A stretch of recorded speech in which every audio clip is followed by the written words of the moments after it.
Praise the lord. Good morning. ప్రభు పేరిట ఈ ఉదయకాల సమయంలో మీకు అందరికీ కూడా ప్రత్యేకమైనటువంటి శుభాభివందనాలు తెలియజేస్తున్నాను. ప్రియ దేవుని బిడ్డలారా, ఈ యొక్క 2025వ సంవత్సరంలో మొట్టమొదటి దినంలోనికి నడిపించినటువంటి దేవాతి దేవునికి వందనాలు, కృతజ్ఞతలు, స్తుతులు, స్తోత్రాలు. ఈ ఉదయకాల సమయంలో మీకు అందరికీ కూడా నూతన సంవత్సర శుభాకాంక్షలు తెలియజేస్తున్నాను. ప్రియ దేవుని బిడ్డలారా, ఈ ఉదయకాల సమయంలో గుడ్ న్యూస్ని ధ్యానిద్దామా? పరిశుద్ధ బైబిల్ గ్రంథం నుంచి కీర్తనల గ్రంథము 65వ అధ్యాయము 11వ వచనం.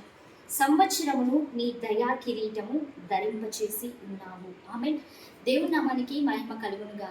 ప్రియ దేవుని బిడ్డలారా, ఈ యొక్క ఉదయకాల సమయంలో దేవాతి దేవుడు మిమ్మల్ని అందరినీ కూడా సమృద్ధికరమైనటువంటి దీవెనల చేత మిమ్మల్ని దీవించి ఆశీర్వదించి ముందుకు నడిపించును గాక.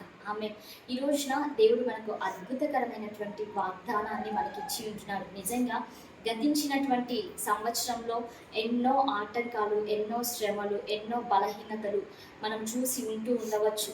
ప్రియ దేవుని బిడ్డలారా, అదే రీతిగా సంతోషకరమైనటువంటి దినాలను కూడా మనం చూసి ఉంటున్నాం. అయితే గడిచినటువంటి సంవత్సరంలో ఎటువంటి పరిస్థితిలో అయినా కూడా దేవుడు నిన్ను విడవక కాచి కాపాడి మరి యొక్క నూతన సంవత్సరంలోకి అనగా ఈ యొక్క 2025వ సంవత్సరంను కూడా దేవుడు తన దయ అనబడేటువంటి కిరీటమును మనకు అనుగ్రహించి ఉంటున్నాడు. ఈ యొక్క నూతన సంవత్సరంలో మనం అందరము కూడా ప్రవేశించుటకు ఆయన అధికమైనటువంటి కృపను మన అందరికీ కూడా చూపించి ఉంటున్నాడు. ప్రియ దేవుని బిడ్డలారా, ఈ యొక్క నూతన సంవత్సరాన్ని నూతన ఉత్సాహంతో ప్రార్థన పూర్వకంగా మనం అందరము కూడా ఎదుర్కోవాలి. నీవు గతించినటువంటి సంవత్సరంలో ఏవేవైతే కోల్పోయి ఉంటున్నావో, వేటినైతే నువ్వు సాధించలేకపోయి ఉంటున్నావో, తిరిగి దేవుడు మరి యొక్క దయా కిరీటాన్ని నీకు అనుగ్రహించి ఉంటున్నాడు. ఈ నూతన సంవత్సరంలో పోగొట్టుకున్న ప్రతిదీ కూడా నీకు రెండంతల దీవెనను పరిశుద్ధాత్మ దేవుడు ఇవ్వబోతున్నాడు. ఏదైతే నీవు సాధించలేకపోతున్నావో ఈ 2025వ సంవత్సరంలో ప్రతి వాటిని కూడా సాధించుటకు తన యొక్క ఉచితమైనటువంటి కృపను ఆయన నీకు ఇవ్వనై ఉంటున్నాడు.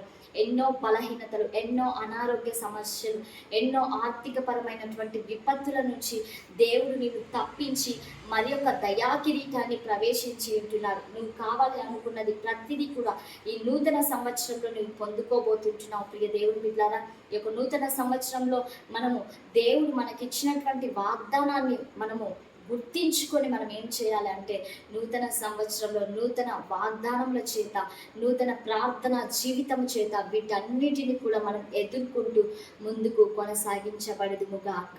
ఆమేన్. మరి అందరం కళ్ళు మూసుకుందామా, ప్రార్థన చేసుకుందాం. సర్వాధికారి, సర్వోన్నతుడా, సజీవుడా, మీకు వందనాలు చెల్లిస్తున్నాం ప్రభా. ఈ ఉదయకాల సమయంలో ఈ కార్యక్రమాన్ని చూస్తున్నటువంటి ప్రతి బిడ్డను కూడా మీరు జ్ఞాపకం చేసుకోండి అయ్యా. 2025వ సంవత్సరంలోనికి మమ్మల్ని నడిపించి ఉంటున్నారు. మీకు వందనాలు ప్రభా. నూతన సంవత్సరపు ఆశీర్వాదముల చేత ప్రతి బిడ్డను కూడా, ప్రతి కుటుంబాన్ని కూడా మీ మేలుల చేత నాయన యేసయ్య మీరు ఆశీర్వదించండి, దీవించండి. నీ బిడ్డలు వేటినైతే సాధించాలి అని అనుకుంటున్నారో, వేటినైతే కావాలి అని కోరుకుంటున్నారో ప్రభా, ప్రతిదీ కూడా నీ బిడ్డలకు నాయన మీ కృప మహిమైశ్వర్యము చొప్పున మీరు అందించమని అడుగుచుంటున్నాం, సహాయం చేయమని అడుగుచుంటున్నాం. ఈ యొక్క నూతన సంవత్సరపు ఆశీర్వాదముల చేత ప్రతి ఒక్కరు కూడా నింపబడుదురుగా కానీ ప్రార్థన చేస్తూ యేసయ్య శక్తి కలిగినటువంటి నామంలో అడిగి వేడుకొని పొందించున్నాము తండ్రి. Amen. Praise the lord. God bless you all. Have a nice day.